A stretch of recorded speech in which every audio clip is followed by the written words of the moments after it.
This program, while curated to help you improve your health, contains general advice and should not replace the individual advice of your medical practitioner.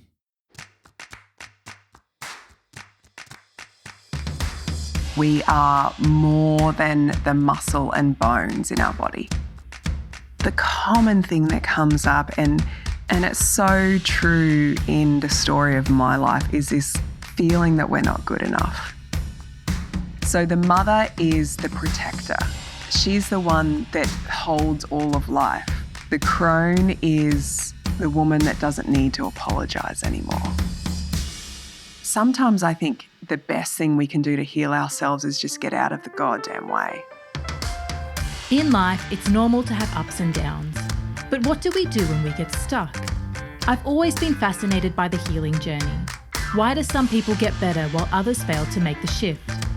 Welcome to the Season 2 Expert Series, where you'll meet 24 of the world's leaders in health discussing their passions and what it takes to make a shift. We tend to be our harshest critics. We are more than the muscle and bones in our body. Whoa, that's so opposite of what I was taught growing up. I would like a call to arms for women to know that their intuition isn't lying to them. I'm Catherine Maslin, and this is The Shift.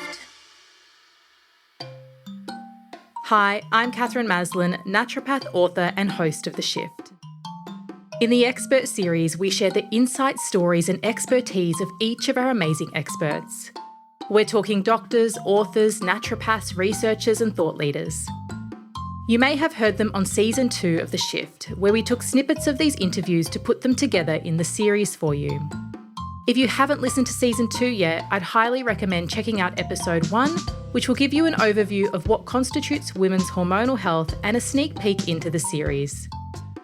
We'll provide a link in the show notes.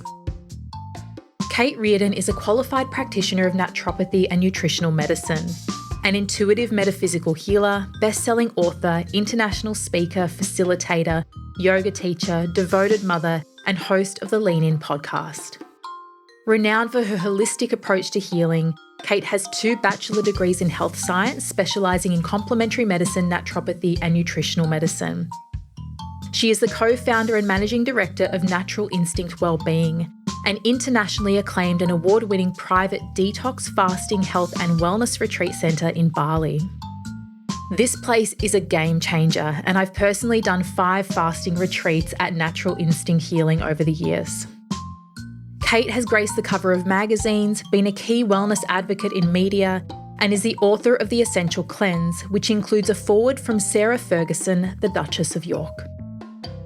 You'll love Kate's raw and real approach and the perfect blend of science, energetic medicine, and a little bit of magic. Let's begin. Kate Reardon, it's my absolute pleasure to have you back for Season 2 of The Shift. Now, for those of you that might not have caught you on Season 1, can you please introduce yourself? Tell us a little bit about you and what led you to be where you are today. Thank you. I'm so delighted to be here. My name is Kate Reardon. I'm a naturopath, a nutritionist, and intuitive healer. So I guess I've just studied through trial and tribulation and academia and courses all over the world of really understanding who we are, how we are, and how we can live the best lives that we want to live, I guess, on a physical, emotional, mental, and spiritual level. So that journey started for me actually in natural medicine, in studying naturopathy and nutrition. And then, like it always does, and anyone that's on a healing journey will know that one thing just leads to another. So I've studied a lot of different traditions, a lot of different lineages through both university and both, in the jungle in Peru, from places in Bali and India, to just really understanding healing in all its many forms. So yeah, it's hard to kind of put that into context, but I think that anyone that's on a healing journey knows that there are so many different paths to get to where we want to be, and I've taken a lot of different roads. We've known each other for a very long time now. I think about 17 years. Oh my gosh. Yeah. Wow. So we met at Naturopathic College, Yeah. studying and graduating together. And it's been really wonderful to see you on this journey and to kind of see this discovery. Tell me, how do you work with people at the moment? What are the different ways in which you practice your healing modalities, and what does that look like? One of my biggest things is looking at the whole person. And that is the biochemistry up to the esoteric layers of their being. So looking at all the different layers of consciousness. So their breath, their quality of life, their external environment, their body, what's happening in their anatomy, what's happening in their biochemistry. How does their body function? How does it work? You know, are they an early morning riser, for example, or what time do they go to bed? Like those things that we kind of take for granted actually give me a lot of information about someone's health. And then moving into the emotional and mental space, this has been a big passion of mine for probably the last decade, looking at thoughts, beliefs, narratives that we hold on to, how we function on that level of emotional health and why it's so crucial and how that interacts with our physical health. And then going beyond that is where I get really excited and where I love working with people is on that soul level. So asking those bigger questions, why are they here? You know, what's the meaning of all of this? And how can we touch the essence of love, of bliss, of God in those day-to-day moments so we are always living in connection with the divine? So how does it look for someone when they are in touch with all of the parts of themselves, including these more esoteric parts that people may not be familiar with? I think understanding, first of all, that we are more than the muscle and bones in our body. And we're more than this incessant monkey mind chatter that goes off inside our heads called the mind. You know, we have a vast, expansive energy field and we are multidimensional beings, which means that we have the potential and the capacity to not only feel deeply and process and understand things at an incredible level, more than any other animal on this planet. But we also have this connection to the unseen world, the unseen realms, beyond the place where space and time exist, because they are constructs of man. So in that place, how do we know that we're living in that place? For me, it's a really simple understanding of being fully present in that moment. So it's being here now, not having your mind off somewhere or your energy off somewhere, worrying about the past, stressing about the future. It's really in an experience where you are not responding to life. Life is running its absolute energy through your body. So, for example, you might hear a song on the radio, or you'll go into a museum and see a piece of art, and your heart will pierce open and your gut will feel it, or you'll clench up, or it will initiate some kind of reaction. You are living in that moment. You are fully alive, fully present, fully embodied, and feeling all that's available to you. And that to me is what healing is all about. It's what living a wholehearted, purposeful life is all about. It's learning to be with all parts of you at all times. So I'm sure that everyone has noticed moments of that, you know, that feeling where we feel home and we feel safe and we're in that moment. But I think for the majority of people, particularly living in the West in these fast-paced lives, you know, those kind of moments are more few and far between. Can you talk a little bit about why it can be really difficult for people to understand and connect with that, and some of the themes that you see in your clients and in people? It goes back, I think, to the simple understanding of that we just weren't taught. we weren't taught how to see ourselves as multidimensional beings. We weren't taught at school that we weren't asked questions of how does that make you feel and what's happening in your experience right now. We weren't really given, my generation certainly, the tools and even encouragement we need to understand and play with all parts of who we are, our imagination, our creativity, our intuition, our dreams, our desires. And so I think in the West, I grew up in the West, I grew up in Australia and in a very kind of white monoculture, but I've spent a lot of time, over a third of my life, living in the East. And what that taught me was how we grow up as children really helps understand and shape our view of spirituality. And I see a lot of people, and I'm one of them, who had to really go on this big vagabond kind of gypsy experience to discover it for myself when I was 18 years old. And it hasn't stopped in the last 20 years because I had no idea. I had no idea how to connect with that part of myself. I had no one show me. And normally our entry point is illness, or it's some kind of trauma, or it's suffering, or it's something that happens in our life that makes us question, well, maybe there is more to me than just what's happening in my head. And so we do get invitations, some of them, and probably invitations that we don't particularly want. For example, a loss of a parent or a car crash or some kind of terminal illness. And sometimes we get little knocks on the door that invite us to go in and explore that part of who we are. And I do think it's just because we weren't exposed to it when we were younger. So how does somebody begin to look into these places and acknowledge, the different parts of themselves that they may not be in touch with? I think there's always an invitation. It's like Joseph Campbell says, the call to adventure.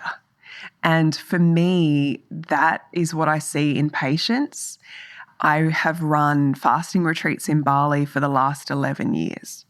And I always ask people, why are you here? First of all, you're in Bali, you're in Indonesia, you've left your home country, the majority of them. You're fasting, you're doing something that's quote unquote out of the norm to discover who you are. So why are you here? And there's always a transitional period we go through during moments of change that invite us to delve a little bit deeper. So for example, it might be the kids have just left home, or you're going through a divorce, or you've just been made redundant, or you're going through some kind of illness, be it physical or mental, that is bringing that self-inquiry to a deeper level. And I call these invitations. But the common denominator that I have seen is that it is when someone is going through a period of change in their life. You do a lot of work with women, okay, and been talking about this stuff for a really long time. Tell me, are there any unique issues that women face that men perhaps don't? The common thing that comes up, and it's so true in the story of my life, is this feeling that we're not good enough. And I think that wound is really strong in the feminine psyche. I don't believe it's immune to men. I know men feel the same as well, but I know women really feel this. And it manifests in so many different ways throughout our life that sometimes it's even hard to understand, that's that core wound of I'm not good enough. I mean, we know it in our physical body. I don't want to look this way. I want to be thinner. I want less cellulite. I want less pigmentation. I don't want grey hair. Like, we know that feeling of not being good enough in our physical body. I feel like most women can identify with that in some way, shape or form, purely by the external images that have been put into our brains from a very young age. But it's that mental and emotional feeling of not being good enough that is sometimes harder to even understand. So, for example, a couple of months ago, I was going through Instagram. I'm a mum of very young children. And so some of the people I follow on Instagram are like mums, right?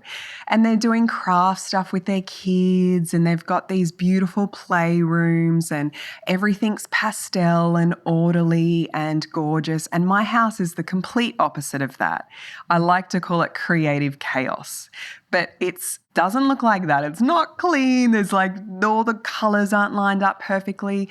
And I know Instagram's not real life, but I was just totally mum shaming myself in my head, sitting on the couch at home, having this dialogue with myself.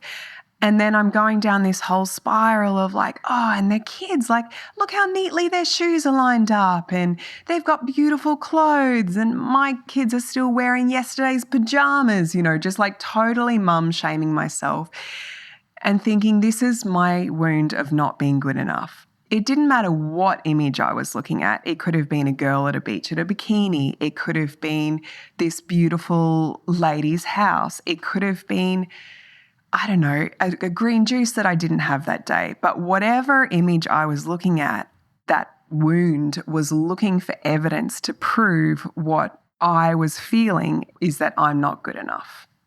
So it can show up in so many different ways. And unless you have a concept of how thoughts and beliefs behave, then it's really, really hard to catch that sneaky little bugger out sometimes. Let's talk a little bit about that tendency we have to build evidence to prove what's already there, right? And you mentioned it in regards to sort of not being good enough. Could you talk a little bit more about how that shows up for people? I think we hold on to narratives. And what I mean by narratives is storylines that have happened to us by experience. So, for example, when I first started practicing, I was a naturopath in a multi-modality clinic. So there was a chiropractor, an acupuncturist, massage therapist, etc. And I was the naturopath. On the very, very first day that I had to practice, so I'd been at university for 5 years, worked my butt off. My only dream was to be in a clinic and to see patients and to help and support people's well-being journeys. And I was so ecstatic to finally arrive at this moment. It was like my climbing the Everest and putting my flag in the top of the mountain moment. And I walked in the clinic that day and I couldn't believe it. I had tingles all over my body thinking, this is it, this is it, this is it. And before I even saw my first patient, I was nervous, but I was so excited, so ready. The chiropractor came in to give me a little pep talk. And he was a man that was probably he would have been about 25 years older than me. And he sat down and he said, look, I good luck today. I know it's your first day and I just want to tell you that, don't be too hard on yourself. And anyway, no one's going to listen to what you say anyway because you're too young and you're too pretty. And then he walked out of the room and it completely floored me. Like I was devastated. I was so like someone had just punctured me through the heart. And it wasn't like a big thing, but to me, it was a big thing. But what that hit inside of me was this core belief that I believed that I'm not good enough. And so when we look at creation and the way that our lives play out, I created that because I was believing that within myself. But it was just like wrapped up in this, picture of I've done it, I've got my certificate, I've gone to their thing and look at all these things that I've done and I'm here. And essentially a lot of what was driving me back then was this core belief to disprove that.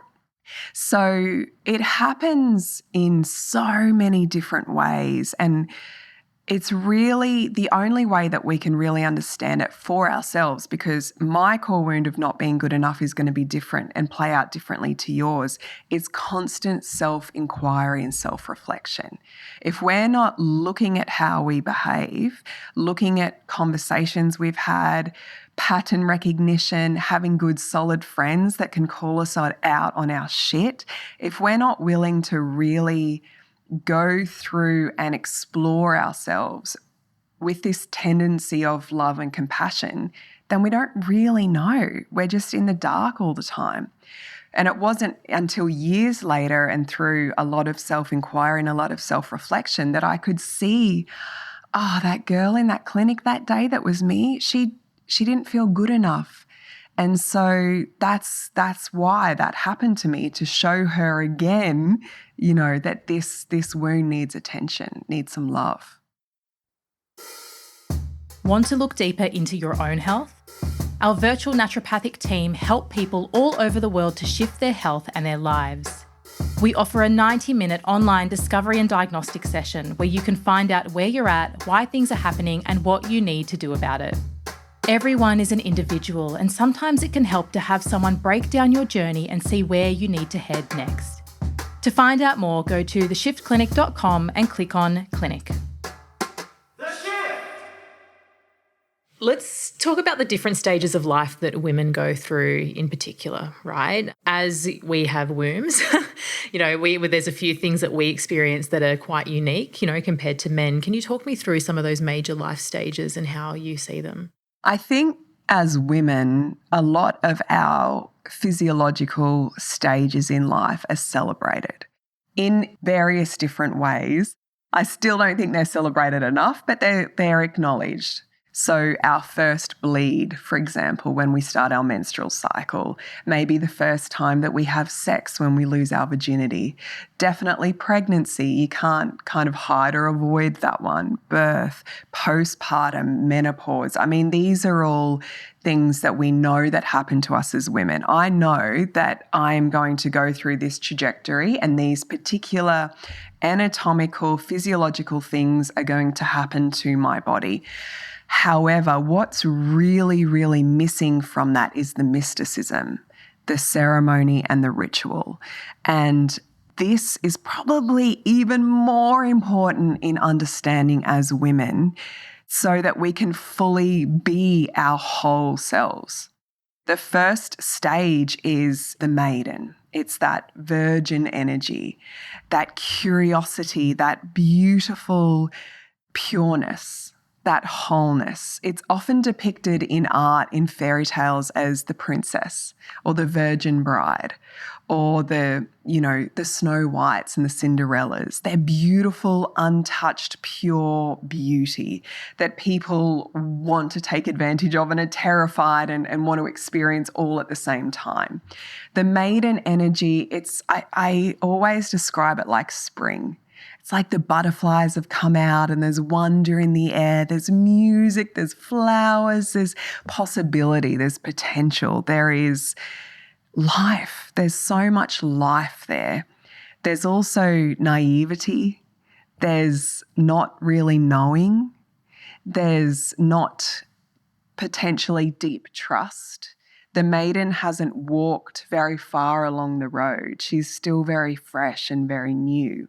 She doesn't have all of those life experiences yet. So not that there's not wisdom, but the depths of wisdom aren't full yet. So it's a precious time. It's a beautiful time. It's a flowering bud, that's just blossoming.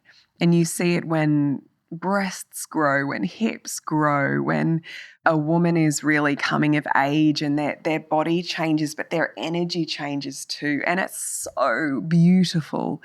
And that's a time when if we don't have support around us, if we don't have that confidence or even just the love and the honoring, it's a time when we start to really contract. 15, 16, 17 is a lot of times when women, for example, their posture changes because they're trying to hide, they hunch over. That's when we see a lot of menstrual disturbances physically start to happen, PCOS, endometriosis, hormonal imbalances. It's because of this lack of appreciation, devotion, and admiration of that particular time that is beyond the body. And this is what's missing in our culture. This is what's not passed down. And this is a time, I guess, as well, that real shame about what it means to be a woman can come in, isn't it, with the periods? Yeah, absolutely. Absolutely. it's so precious this time because you can never get it back. You can't rewind the clock and go back to 14, and it's that pureness it needs to be protected, and it needs to be protected by other women. It needs to be protected by telling these young, beautiful girls how beautiful they are, and for them not believing it, but knowing it with every single cell in their body, having this experience of fully being who they are without any shame or blame or guilt or embarrassment, just being in their full essence and being supported and honored and protected in that energy. So what happens next then, once they transition through this? The next stage is going from the maiden into the mother. So the mother she's a little older, she's a little wiser, she's been through a lot. And the transition that takes us from maiden to mother is childbirth. So you have had life growing inside your body, and you have opened yourself to the full capacity of the universe to bring that through your body and out into the world. And it doesn't have to be a human child. And I think this is really, really important to understand, because there are many women in life who have chosen not to be a mother, or who for some reason cannot be, or by life circumstances won't have that option of having a physical child. But the ritual of birth and rebirth happens anyway with so many different things. It could be their business, or they're caring for another family. It could be the way that they look after plants. It could be their fur baby. Like it happens to us. There's a transitional phase where we go from maiden to mother. In that birth phase, and when I talk about birth, I'm talking about the all-encompassing birth of who we are.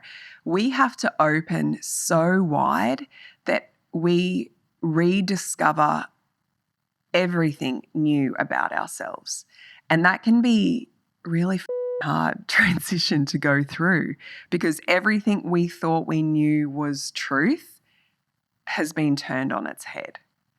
I know when I first became a mum, and I was so ready. I was so ready to have my daughter. I'd had 3 miscarriages before. I'd been through so much of my own soul exploration, of my own physical body, of my own mental and emotional well-being. I feel like every rock that was in my psyche and in my layers of consciousness was turned. And yet when she came through, it completely brought this new part out of me, the mother, that I had never experienced before. And I'm still unfolding this energy. So the mother is the protector. She's the one that holds all of life. She's the one that feels everything. She is the one that you go to for counsel. She is the one that can hold your shadow, that can be with you through the thick jungle of depression, through the most painful suffering. She's the one that's holding your hand while you are breathing and living this life in every facet of it. She's strong. That's when we really find out how strong we are, is in the mother. She is the provider, the carer, the nurturer, the looker after on all levels. She's the mother. The next stage a woman goes through is when she becomes the crone, or the elder, or the wise woman. In our Western culture, this isn't honoured because we have lost this respect for our elders. In many other Indigenous cultures, and even a lot of Eastern cultures, the wise women, the older people of the village, are absolutely respected, honoured, admired. It is their voice. They have the final say, and that's how it is. we don't have that connection anymore. And so a lot of their wisdom is lost because we think we know better. But they have been on the earth longer. They have seen more, and just by doing more time than us, than that younger generation. For a woman, though, it is particularly potent because that is when you come into your full power. The crone is the woman that doesn't need to apologize anymore. She doesn't need to explain who she is. She walks into a room and everyone knows because she has that essence and that power about her. She can communicate with one look of her eyes and you know what she's saying. She's the queen. And it's not a demanding of power, it's a commanding of power. That inner power that says, this is me and I'm enough. No more pretending, no more bullshit, no more I'm not good enough, no more playing small. This is me and I am enough. I can't wait for the crone stage. I'm like, take me there now. But it's often really challenging for women to get there. And like I said, this is only through elder women that have shared with me and patients that I've sat with, is because it's not honoured. You know, when someone gets married, they're all dressed in white and we lay presents on them and they're so beauty and we look at their beauty and their youth. But when a woman goes through menopause, it's like silenced, it's shamed almost. It's spoken about whispers in the hallway. There's no rejoicing. She's a crone. Oh my goodness, this is amazing. She's in her power. This is what we should be doing. We need to be celebrating women at this stage of life. And without those rituals and those ceremonies, it's really hard for a woman to own that piece of herself.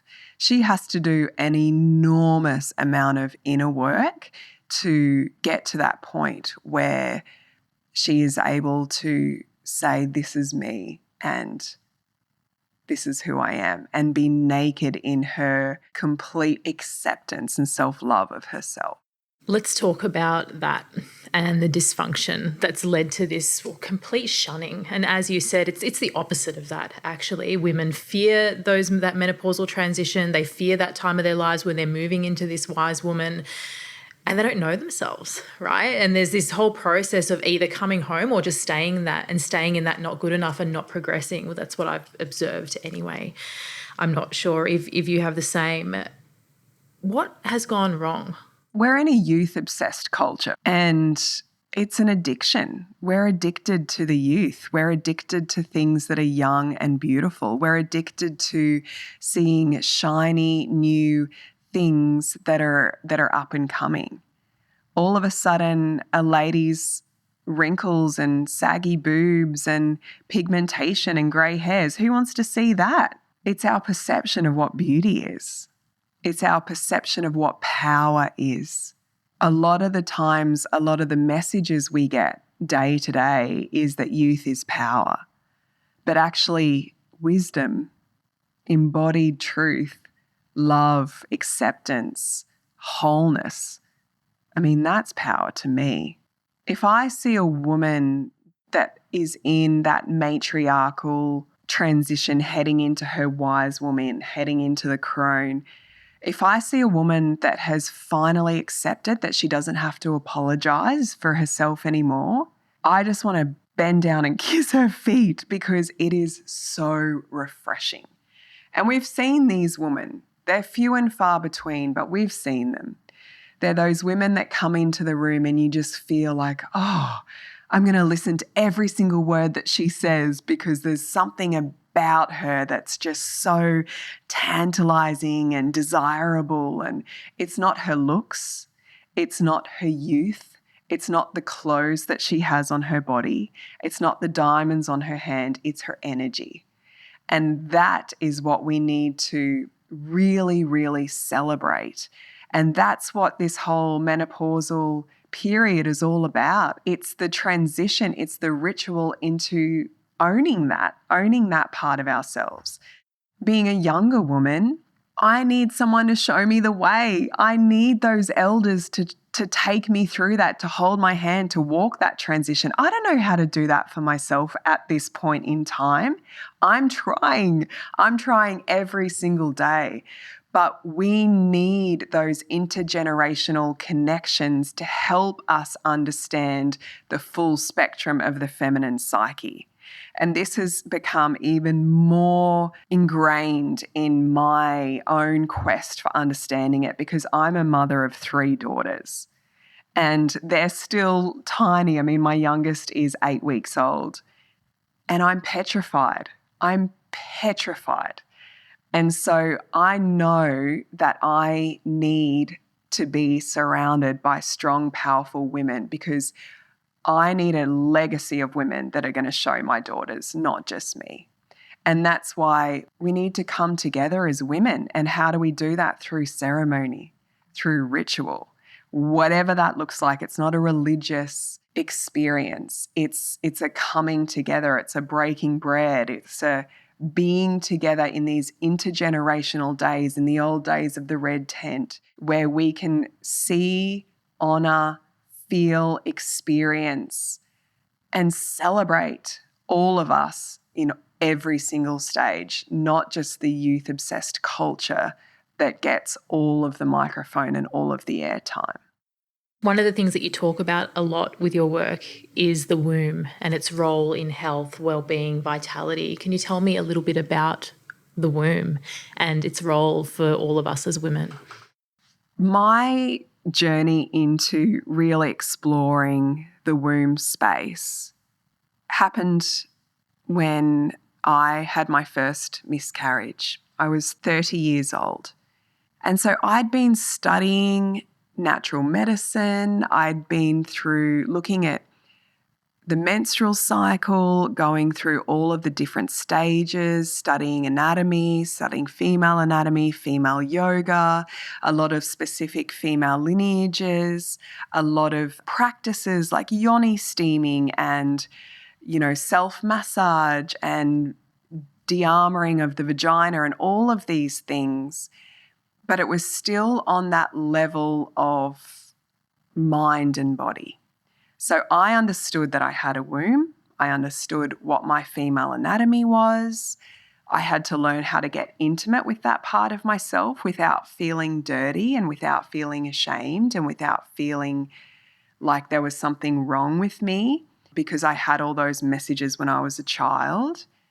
But the spiritual soul part of my womb came when I had my first miscarriage. And I remember precisely the moment, because I was in a situation where I really had to call on all of my power as a woman. So I was 14 weeks pregnant, my first baby, and the embryo hadn't fully dropped down into my uterus. So it was hanging right on the end of my fallopian tube. So I was at severe risk of my fallopian tube rupturing and having an internal bleed. So I was in Bali when this happened, where I lived for 10 years. And the options in Bali for this kind of procedure were very, very limited and not as good as what we have in the West. So my options were to take a round of chemotherapy drugs to kill and abort the fetus, or to have my entire fallopian tube removed. They were my 2 options. And I knew there had to be another way.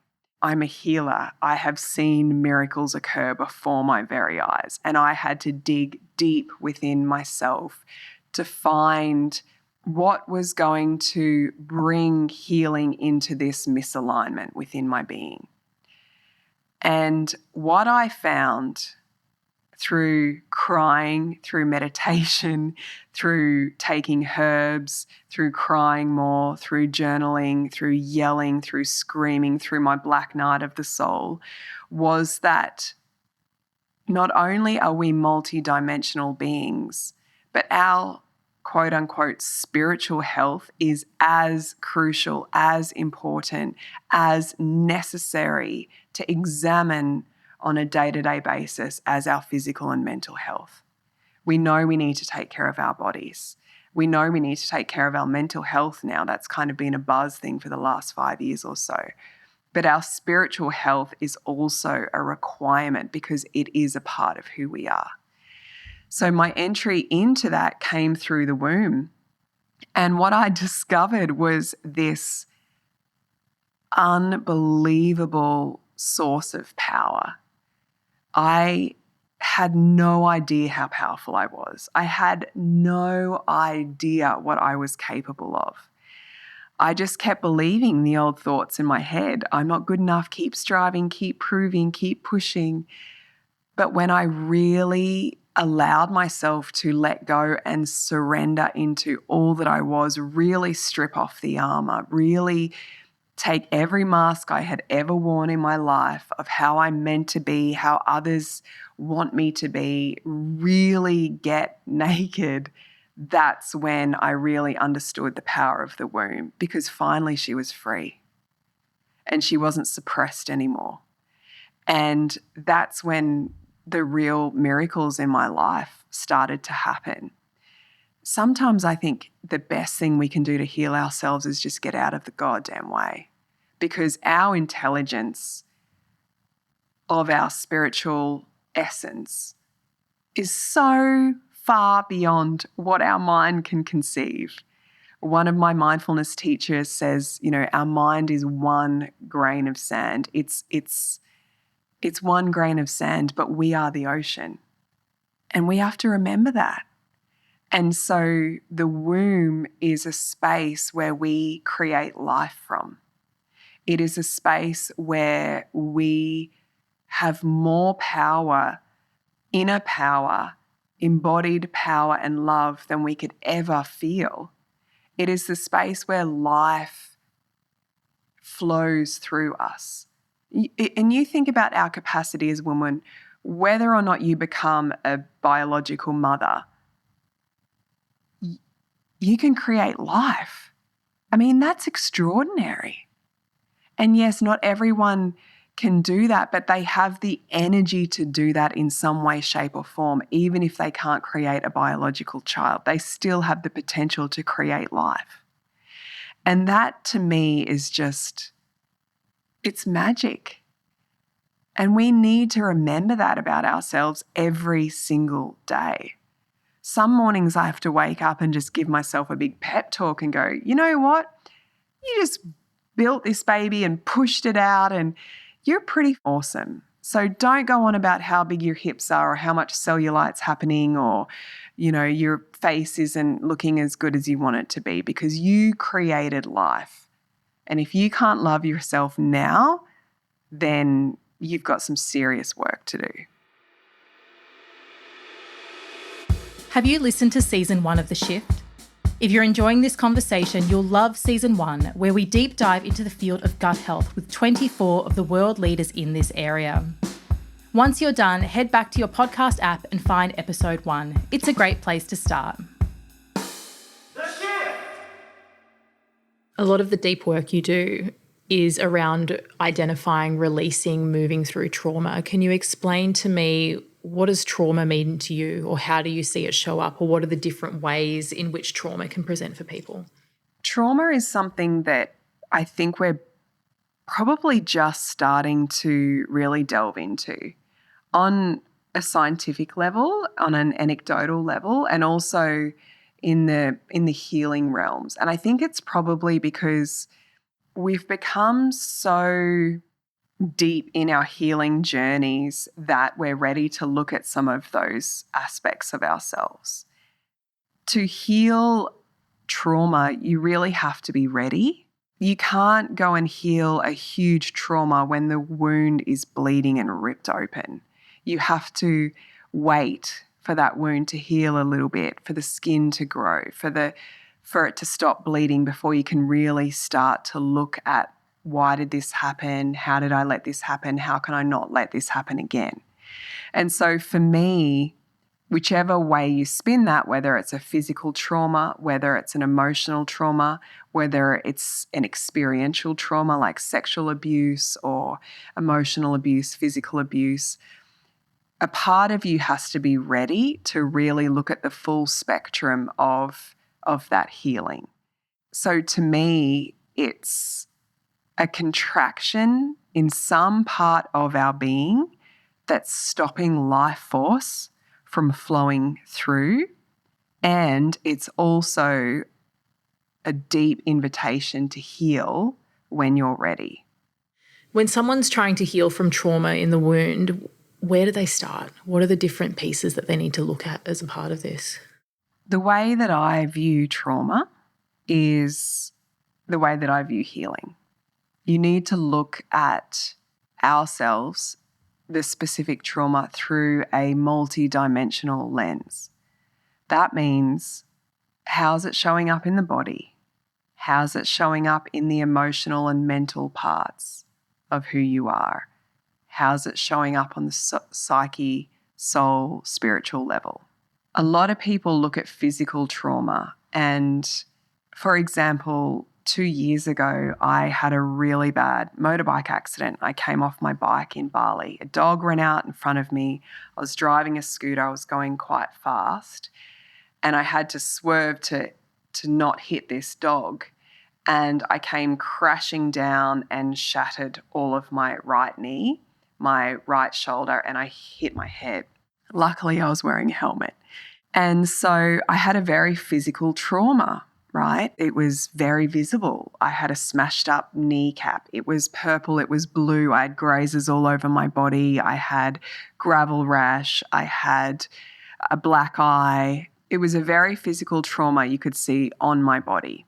So obviously I needed to tend to those particular wounds. I needed to heal that skin. I needed to heal the joint and bone damage that was done. I needed to recalibrate my physical body, my kneecap, make sure that that was talking to my hip, that that was talking to my spine through the psoas, through the ICB, everything. So that was a one way of working through that particular experience that happened to me.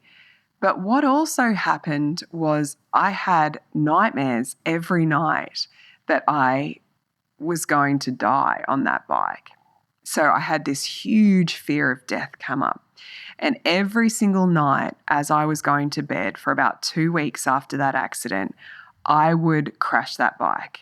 And I would go over that accident again and again and again and again. So essentially that experience was on some kind of feedback loop in my mental mind, and I was reliving it every single night. So I would be waking up in night sweats and just so traumatized by what had happened again and again and again and again.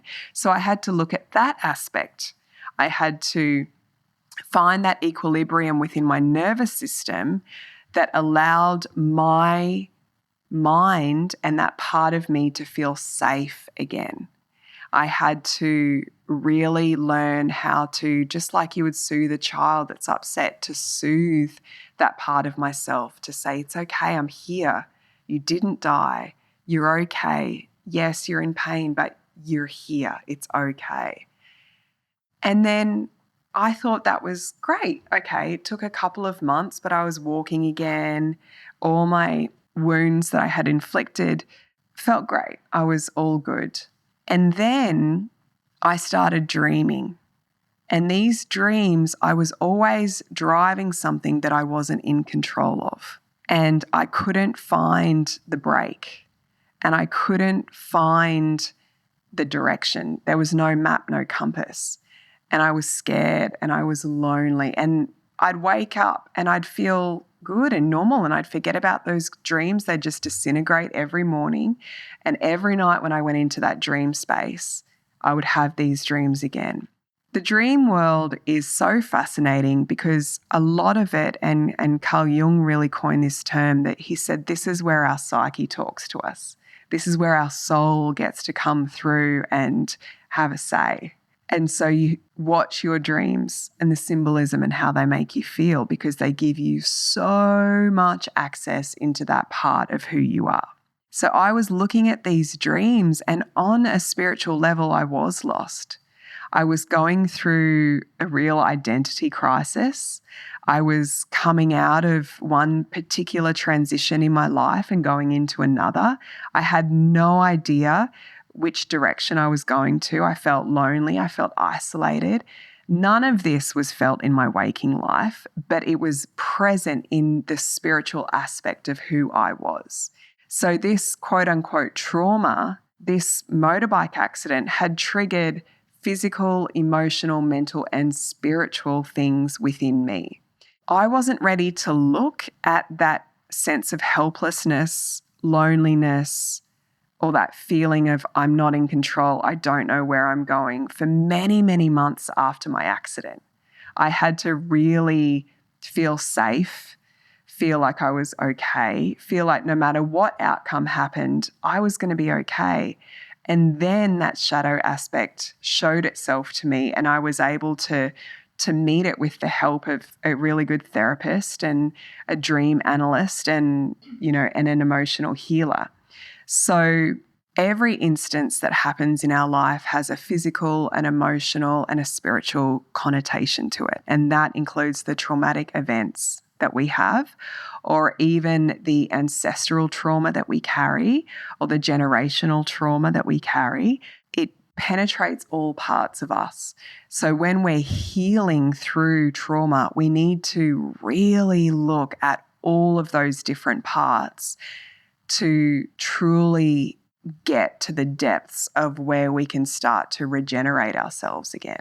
So then looking at it from the other angle, if someone has a significant health issue, this actually can be an indirect cause from an emotional trauma, right? Or a spiritual trauma. And then the physical body going, I'm not happy, I'm not safe, something needs to change, something needs to be addressed, right? Yeah, absolutely. I mean, when you look at your whole self, it's just so funny how we compartmentalize it. And we only compartmentalize parts of ourselves because we don't understand.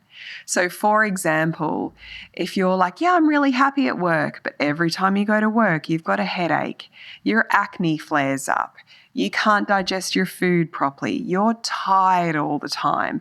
You can tell yourself that you're really happy at work, but your body may suggest otherwise.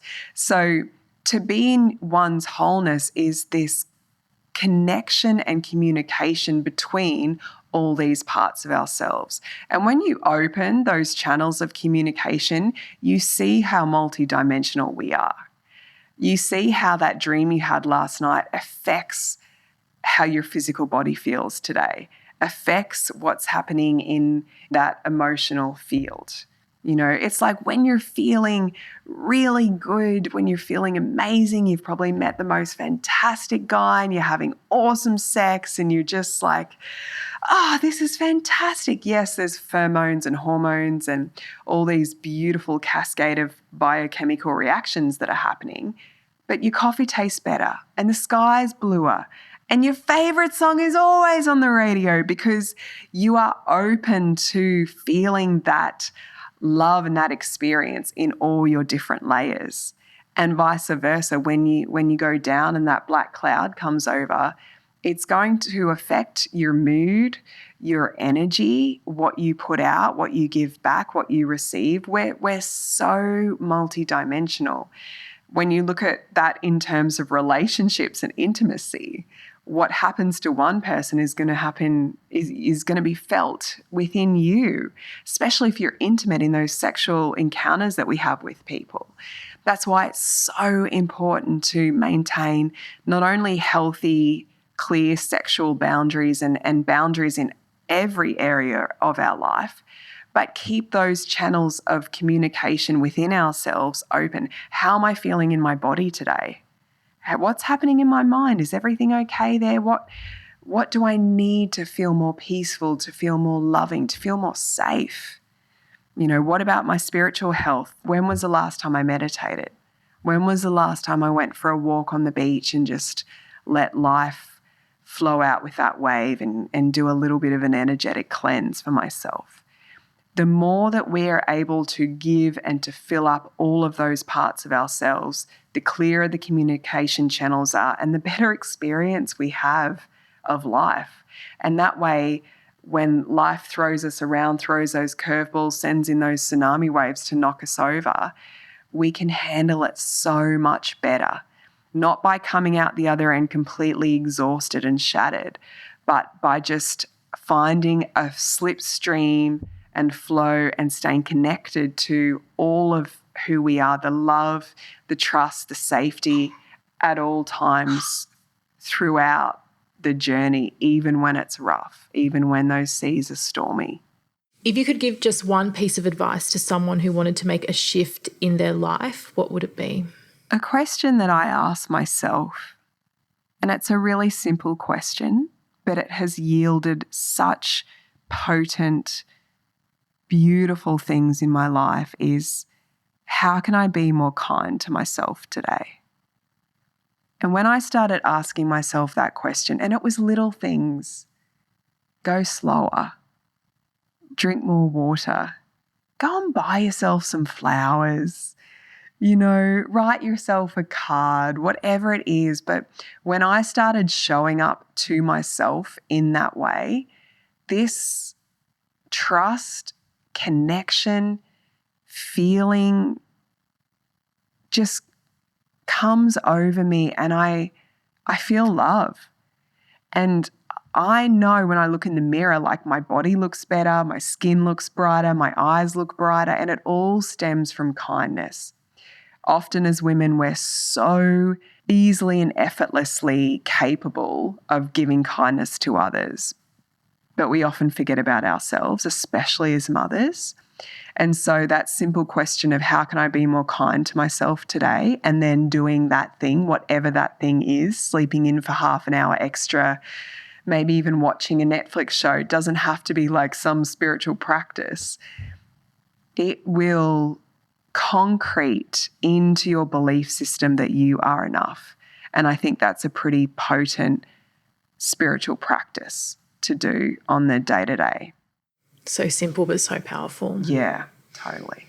Kate Reardon, thank you so much for joining me again on The Shift. It's been an absolute pleasure. Thanks for having me. Wow, what an episode. Let's review some of the key points and what action you can take as a result of this. What I loved most about this episode was the conversation about the Maiden, Mother and Crone. Although we have these huge changes in our lives as women, often they're not acknowledged, let alone celebrated, and in some cases have even been painted as a bad thing, such as in the case of menopause. We need to celebrate these stages of womanhood and acknowledge how they can help us change and grow. One of Kate Reardon's sayings that I love is, we are more than just our skin and bones. So much of wellness is focused on the physical body, yet as Kate says, we're all multidimensional beings, and often to reach wellness we need a multidimensional solution. At the Shift Clinic, 1/3 of our team are emotional wellness practitioners. From the science-based stuff to more of the woo-woo, these practitioners and modalities are such an important part of healing for our patients. I want to talk about this concept of us not being good enough as women. Often many of our core wounds and trauma come down to this feeling or belief. As women, we're particularly susceptible, and there is a multi-billion-dollar industry that tells us for our whole life that we need to be better, prettier, and more than we already are. Unravelling this can be a long process. For me, it took a good couple of decades to really release this belief. Working on this core wound is one of the most powerful things that you can do for your growth and healing. Learning is great, but action is better. Here are a few things that you could do as a result of this conversation in order to help you shift your health and your life. Think about the stages of your life. Are you in Maiden, Mother, or Crone? Are you honouring where you're at right now? Maybe you deserve a little celebration or gathering to mark this occasion. For my daughter, who's about ready to get her period, we're going to be celebrating this milestone for her and make her proud of her physiology. How can you shift your mindset around these stages of life for the positive? If you want to do a deep dive into your own healing, then I can't recommend fasting enough. Now, this is very different to the intermittent fasting that Dr. Amy Shah discussed in our last episode. It's about creating space for yourself to go away and be supported to do the deep work by fasting for 7 to 10 days.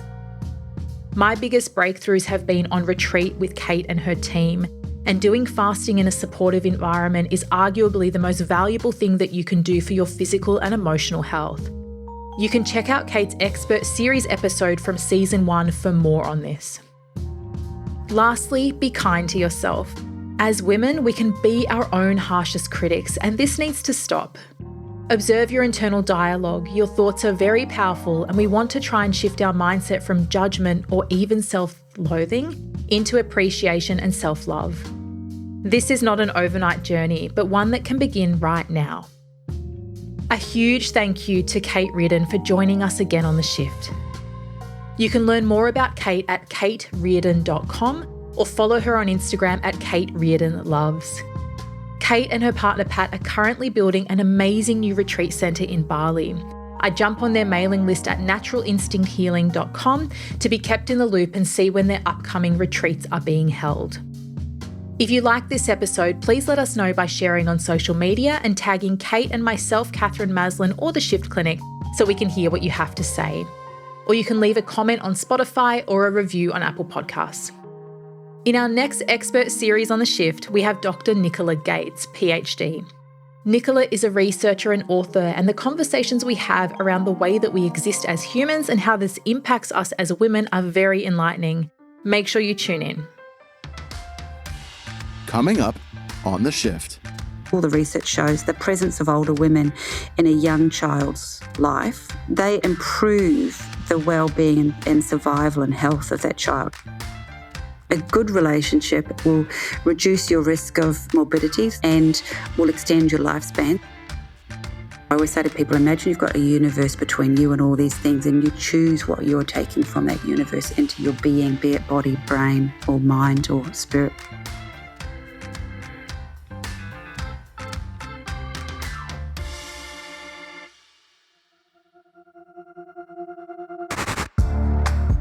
This series is a production of The Shift Clinic. Hosted by Catherine Maslin. Music and sound design by Shade Furlong.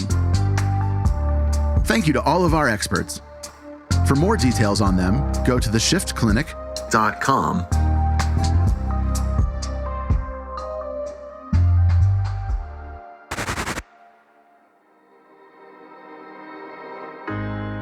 We can be. We must be. The first generation to end extreme poverty. The generation most determined to fight injustice And inequality. The generation that saves the planet From climate change. And this is how we will get it done. The global goals. A 15-year plan for everyone, everywhere. With no one left behind. The global goals are a framework that collectively help us Support the health of our people. And the planet. At Shift, we are ambassadors for the global goals. This project supports global goal number 6. Clean water and sanitation. Every time you listen to an episode of The Shift, we provide a day's access to clean water for a human in need in Malawi, Africa. Water is the foundation to health, and we believe every human should have access to clean, healthy water. So please share this podcast wide and keep tuning in so we can impact those who need it the most.